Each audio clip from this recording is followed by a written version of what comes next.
E aí, pessoal do YouTube, sejam bem-vindos a mais um vídeo nesse canalesco enxadrístico. E no vídeo de Prepara o Teu Coração, que eu vou trazer uma das partidas mais dramáticas, terríveis, insanas da história dos candidatos. A fatídica 7ª rodada entre a Lireza Firuza e Gukesh. Uma partida que poderia colocar o Gukesh na liderança do torneio, então ele vinha aqui nesse espírito de luta, e uma partida que também podia trazer de volta o Firuza pro torneio, ele que vem de 2 derrotas, então nessa partida era matar ou morrer, qualquer coisa poderia acontecer. E vou trazer também a reação dos jogadores no momento mais tenso e improvável do que aconteceu aqui. Mas eu aviso, te segura na cadeira, prepara a pipoca e vamos a essa partida histórica agora.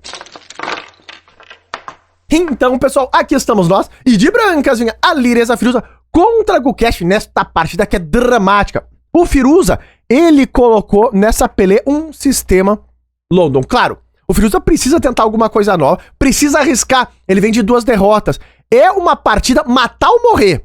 O Gukesh, ele não inventou a roda. Ele jogou o plano clássico contra a London, lá dama B6, claro. Totó no peão de B2 e vamos jogar xadrez. O Firuza, ele defendeu o peão com torre B1, vem a troca em D4 e aqui o Gukesh jogou um plano muito fino, que a gente vê também na francesa. Ou sabem o quê? Ele tem um bispo mal, trancado dentro da estrutura de peões, e ele jogou a ideia do bispo D7 e bispo B5, ó. Se livra dessa peça que não tá jogando, é um plano fino. E olha como o Firuza vai jogar. Ele segurou o peão de D4, o Gukesh fez o plano dele e pá! H4, um plano ultra moderno. A gente vê aí na Super Engines, Lila 0, é uma coisa assim de risco, claro, tem um risco. Aqui, o Firuza está preparando a ideia de torre H3, torre G3, ele tá querendo pressionar o futuro roque curto das pretas, mas é aquela coisa, tudo pode acontecer a partir desse momento. É matar ou morrer nos candidatos. O Gukesh, ele seguiu jogando natural, ela passando as peças pro jogo, o Firuza executa o plano dele, claro, a gente vê essa ideia do H4 no ataque Jobava do sistema London, mas aqui é totalmente diferente, olha lá. No Jobava o cavalo tá em C3, aqui tá em D2, é a posição clássica da London, mas com essa pitada de modernismo. Bom, o Gukesh nesse momento ele passou o bispo para E7, seguiu desenvolvendo, meio que ignorando o plano que o Firuza tá fazendo, inclusive as máquinas nesse momento até recomendam a ideia do H5, bloqueando o avanço das brancas, mas o Gukesh jogou a ideia dele, que é um bom lance, bispo E7 preparando o roque curto, e o Firuza H5 aqui, cuidado. Rafael, primeiro, esse lance não faz sentido. Por que o Firuza não jogou torre G3, totó em G7, que era a ideia dele? Aqui tu perde uma peça. Tu leva esse duplo, olha lá, segura lá, toca a torre, toca o bispo, e quando tu defende aqui, tu leva F5, que tá lá, perdeu uma peça e perdeu a partida, que vai tudo por água abaixo. O Firuza não entrou nisso, claro, jogou H5. O Gukesh, não é a nem tudo é algazarra, ele defendeu o avanço ali, que vinha de maneira desordenada, e agora o Firuza joga 4, que é o lance que provoca uma tomada de decisão do gênio indiano de 17 anos. O que ele vai fazer com o bispo? Ele trocou, rei por, e a ideia do Firuza é jogar rei G1, e a torre pode vir em algum momento para essa coluna. Só que aqui o Firuza tem um problema, o cavalo tá de olho em H5, mas ele tem uma ideia de meio jogo para tentar solucionar e executar o plano dele. O Gukesh fez o roque curto, sem medo de nada, rei G1 melhora a posição do rei, e agora a dama C6. O Gukesh jogou um lance aqui que me parece que a ideia dele é que ele tá preparando o bispo D6. Só que ele não quer se preocupar com o A5, né? Tem o tema do desvio, e aí tu tá perdendo o bispo ali em D6. Então ele preparou a ideia, jogou esse lance, só que agora o Firuza faz o plano dele, olha lá. Ele joga cavalo E5, dá um totó na dama, dá um totó no cavalo, veio a troca e ele tomou de peão. Claro! Olha lá, quem que ele tá tirando? O defensor de H5. Quando o cavalo D7, o Firuza consegue executar o plano dele raiz, que é passar a torre pra cara do rei, ameaçou o bispo H6, dama G4 pode estar entrando, e cuidado, tudo pode acontecer a partir daqui. O tempo vinha apertando, o Firuza tinha 30 minutos no relógio, e aqui ele tá 23 lances do lance 40, do controle de tempo. Bom, o Gukesh aqui saiu dos temas, ele jogou rei H8, descravando agora o peão de G7, e o Firuza A5, que é um lance provocativo. Rafael, qual a provocação? O Firuza permite dama C7 que o Gukesh jogou. Agora, esse aqui tá ameaçado e esse também. Vai cair um peão da posição das brancas. Mas o Firuza, ele tem uma ideia de iniciativa. Aqui ele tá arriscando tudo, tá? Ele quer desbalancear essa posição para tentar ganhar de algum jeito. O Firuza passou o cavalo para F3 e agora o Gukesh aceitou a provocação. Ele tomou o peão de A5. O pior de tudo é que nesse momento, o Firuza ele tem um empate na mão. É só ele escolher. O Firuza tinha aqui o lance bispo H6, ele comentou na coletiva de imprensa, teria esse empate aqui com dama C1, ó lá. Eu ameaço tomar em H6 com mate, e agora tu tem que defender, eu jogo cheque. Tu não tem o F5 que eu tô tomando de passagem, recuperando a peça, teu rei tá todo estourado. Então aqui tu tem que tirar, e eu volto a ameaçar, e tu volta a defender, e a posição empataria por repetição. Mas o Firuza, ele não quer empatar. De novo, o contexto da partida. O Firuza vem de 2 derrotas, ele quer ganhar esse jogo. O que ele jogou? C4. Falou, vamos pro jogo. Abrindo agora a posição, ele joga num tema tático, tu não pode tomar aqui, senão tá perdendo o cavalo. E o Gukesh falou, então empate tu já não tem mais. Ele jogou torre G8 e falou, essa partida vai até que um caia pra cada lado. Não vai empatar esse negócio. Porque ele tira a ideia do bispo H6, olha lá que teria antes. Então, ele não quer que o Firuza tenha mais a opção do empate, porque se jogar o mesmo plano, eu tomo em G3 e aqui tu tá perdido de brancas. Ou seja, vamos jogar o jogo. Nesse momento, o Firuza cometeu um erro. Ah, Rafael, não acredito. É momento dramático. Ele jogou torre A1, veio com uma imprecisão, e o Gukesh acertou o fino lá, dama B4, e agora ele toca o peão de C4, toca o peão de B2, e ele tem aqui a ideia raiz, né, desse plano, é que esse cavalo vai entrar em jogo, o cavalo tá mal lá em D7, vai entrar na partida de maneira destruidora. Observem que o Firuza, ele começou a segurar a paçoca, não deixa a peteca cair. Segurou em C4, não pode tomar ainda que tá caindo o cavalo. E aqui tem esse drama também, né? O Firuza também não pode tomar em D5 que cai o bispo em F4, que é o tema do bispo do dama B4. Jogou B3 segurando, e agora o Gukesh executa o plano dele, ó. Cavalo C5, ganha um tempo no peão de B3, o Firuza defendeu e o cavalo entrou em E4, dando coice pra todo lado. O cavalo tá muito bem nessa casa. O Firuza defendeu a torre com torre E3, e agora a dama C5, e tá lá. Cuidado, tem muita tática aqui acontecendo. O Gukesh começa a mirar o cavalo de D4, tá vindo essa ideia. Ainda tem que ter cuidado pra tomar aqui, que senão cai o cavalo. É uma posição tensa, tá? Mas o Firuza tinha 6 minutos no relógio, tava apurado. Aqui eles ainda estão longe do controle de tempo. Estão a 16 lances do controle de tempo. É quase fisicamente impossível do Firuza não chegar aí a segundos no relógio, porque a posição é muito tensa. Nesse momento, o Firuza passou a torre pra C1, fica de olho um raio-x nessa dama, o Gukesh traz a torre pra D8, tem uma ideia de tomar aqui, e depois ele tá pressionando o cavalo, mas tem que ter cuidado, porque o cavalo dele em E4 também tá caindo, tem que ter muita atenção aqui. O Firuza tá numa situação desesperadora, ele encontra aqui um recurso pra tentar botar contra-jogo nessa partida, ele não pode ficar parado. Ele acertou esse lance fino, ó lá, e não gastou muito tempo, hein? Esse lance é muito importante. Ele jogou B4, sacrificando mais um peão pra tentar complicar a partida. Aqui ele tá a ponto de cometer um erro e abandonar o jogo. Isso foi comentado na coletiva de imprensa. Ele tomou em B4, o Gukesh, e agora o Firuza tomou em D5. E de repente, parece que as coisas se complicaram. Até parece que as pretas... vai desmoronar a posição das pretas. Olha essa posição. Se tu tomar de peão, tu segura o cavalo, mas tá levando torre B3, e depois eu tô de olho nesse peão de B7, a torre entra na 7, toca o bispo, toca F7, pode dar problema. E se tu tomar de torre, tá caindo o cavalo. O que joga o Gukesh nesse momento? O Gukesh aqui acertou a bomba. Mas é a bomba terrível e reluzente. O Gukesh jogou cavalo toma F2, quase ao toque. Olha o tempo que ele gastou. Foi pouquíssimo tempo no relógio para um sacrifício dessa magnitude. Ele sacrifica uma peça, não tem como recusar, o Firuza retomou, e agora ele toma de torre. E ele argumenta que o cavalo tá cravado, tá vindo torre D8, tá vindo o bispo C5. Se essa peça cair, ele tem 2 peões passados no flanco da dama, tá totalmente ganho. É uma situação de desespero total, e o Firuza tinha menos de 3 minutos no relógio pra jogar ainda 12 lances complicadíssimos. O Firuza aqui encontrou o fino, ele jogou torre E4 pra defender o cavalo. Ele já tá vendo lá na frente. Se ele jogar a torre D3, ele entra numa cravada feroz e o cavalo nunca pode sair, senão ele tá perdendo aqui a torre. Fica nesse tema. Então ele jogou a torre em E4 pra não se colocar nessa cravada. E esse é um lance muito importante nessa partida. O Gukesh seguiu apertando, ó lá, ameaçou tomar o cavalo, o Firuza defendeu na ponta dos dedos e agora, pá, bispo C5. E aqui parece que as brancas estão completamente, inteiramente perdidas. O próprio Firuza comentou na coletiva que ele imaginou que aqui ele teria que jogar o lance torre toma C5 e depois de dama por ele não sabia como seguiria. Provavelmente ele abandonaria. Foi alguma coisa assim que ele falou lá na coletiva. Porque a posição aqui foi tudo por água abaixo. Peões a menos, devolveu a peça. Aqui não tem compensação, mas de repente ele encontrou um lance Aqui é um milagre nesse momento. Ele jogou dama B3. E parece improvável, mas esse lance soluciona todos os problemas que as brancas têm aqui. De repente a posição tá equilibrada. É o único lance. É o único lance que o Firuza poderia fazer nesse momento. É um lance completamente improvável, que não desmorone a posição das... Olha que lance. O Gukesh aqui, ele jogou o que tinha que jogar. É o fino, tá? Dama toma B3. Rafael, calma lá.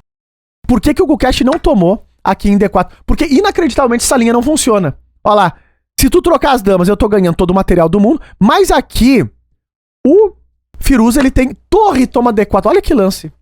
Ele sacrifica a dama, mas cai a torre e cai o bispo também. E aqui ele ainda tem uma ideia de mate que vem chegando com aquele avanço de peão lá. O peão de H5 importante do jogo. Tá lá tirando uma casinha do rei. E aqui, de repente, ainda tem luta. Mas não era o que o Gukesh queria. Parecia, o Gukesh se sentia ganho nesse momento aqui, antes do dama B3, nessa posição. Só que o dama B3, de repente, foi como um balde de água fria e a posição se complicou e os dois estavam apertados no relógio. Bom, o Gukesh trocou, gastou tempo também no relógio, o Firuza retomou, veio a troca e tá lá, o Firuza conseguiu salvar aquela peça, aquele cavalo de D4 não caiu. Claro, o Gukesh tem 3 peões pela peça e a posição tá equilibrada. O Firuza ainda tá apertado no tempo. O Gukesh vai começar a avançar essa maioria dele, mas a posição tá empatada, se bem jogada, mas o apuro de tempo sempre complica tudo. O Gukesh jogou a 5. Começou a avançar os peões do flanco da dama, ainda tentando a liderança dos candidatos. O Firuza, torre C7, ele bota a torre na 7ª fila e ele começa a botar muitos problemas aqui pro Gukesh nesse momento. Mesmo com o Gukesh tendo mais tempo no relógio. Jogou a 4 o Gukesh, olha o tempo. Agora cavalo C5, a gente tá aqui a 5 lances do controle de tempo. O Gukesh torre A8, preparando pra disparar o peão rumo à promoção. E agora, olha o lance que o Firuza encontrou. Cavalo D7. É praticamente um dos únicos lances pra botar problemas aqui pra posição das pretas. Ele ameaça uma ideia de duplo, mas é muito mais do que isso. Ele tá vendo outro plano lá na frente. Tem umas ideias de cavalo F6, cavalo F8 que vão surgir lá na frente. 36 segundos tem o Firuza no relógio pra jogar 4 lances. Quase, fisicamente isso aqui pode estar perdido, hein? Porque tem um tempo ali pra movimentar as peças, daí é uma partida clássica. É difícil fazer a transição da partida clássica pra esse apuro de relógio. Aqui, o Gukesh cometeu um erro grave. É preciso destacar que não é fácil de jogar essa posição pras pretas. O Firuza, ele conseguiu criar uma quantidade de problemas, assim, extraordinária aqui nesse apuro de relógio. E a pressão também do torneio. O Gukesh aqui, se ganhar, vai pra liderança. Ele travou. O Gukesh travou nesse momento. Vocês vão ver as imagens do que aconteceu nessa posição. Ele jogou rei H7 e o Firuza... O duplo não é o fino. Por incrível que parível, o fino é torre F3 pra botar 2 torres na 7ª fila. O Gukesh aqui tinha 23 segundos no relógio. Ele avançou o peão, tentando promover esse peão a todo custo. E agora o jogou torre F7. Aqui, cuidado, hein? Porque tá completamente perdido de pretas. Tem a ideia de cavalo F6. O rei tá trancado. Eu tô tomando aqui mate pra todo lado. O Gukesh voltou o rei pra H8 pra sair do tema de cavalo F6. Cavalo F8 é o fino pro Firuza. Ele ameaça cavalo G6. O Gukesh tem 2 segundos no relógio pra jogar um lance. Ele jogou A2. E depois de cavalo G6, ele tá completamente perdido. Caiu o tempo. Quer dizer, o Gukesh abandonou aqui. Abandonou, como vocês vão ver nas imagens. Por quê? Se ele jogar esse, ele leva mate. E se jogar esse, ele leva mate também. É uma coisa assim. Então foi uma virada completamente extraordinária por conta também daquele dama B3. Fica de olho no desespero, na tensão que foi esse aperto de tempo. Uma partida improvável. Tá no ar.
como vocês viram, o xadrez é assim. Não existe um esporte mais violento e terrível do que o xadrez. Isso daqui foi um drama feroz. Inclusive, o Gukesh, se ganhasse esse jogo, saltaria pra liderança. Ele se sentiu ganho em algum momento. O próprio Firuza comentou que se sentiu perdido em alguns momentos, mas veio esse dama B3 aí, salvador da pátria, que complicou tudo. O xadrez sempre nos surpreende.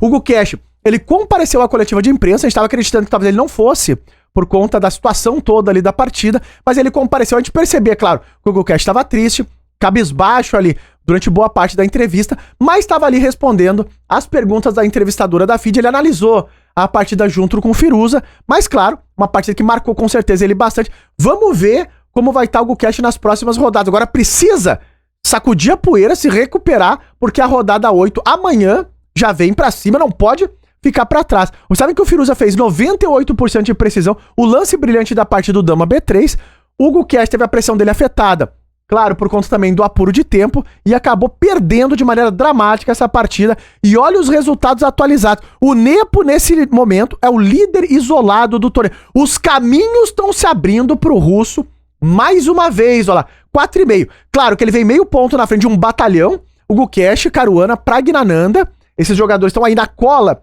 Vamos ver como vai ser a rodada dramática também, número 8. O Naka vem com 3,5 pontos. E fechando a tabela temos o Vidit, a Alireza Firuza e na lanterna o Abazov. Comenta aí embaixo o que tu acha dessa derrota. Se o Gukesh consegue se recuperar para a rodada número 8. E se tu gostou do vídeo, não esquece de likear. E até os próximos vídeos.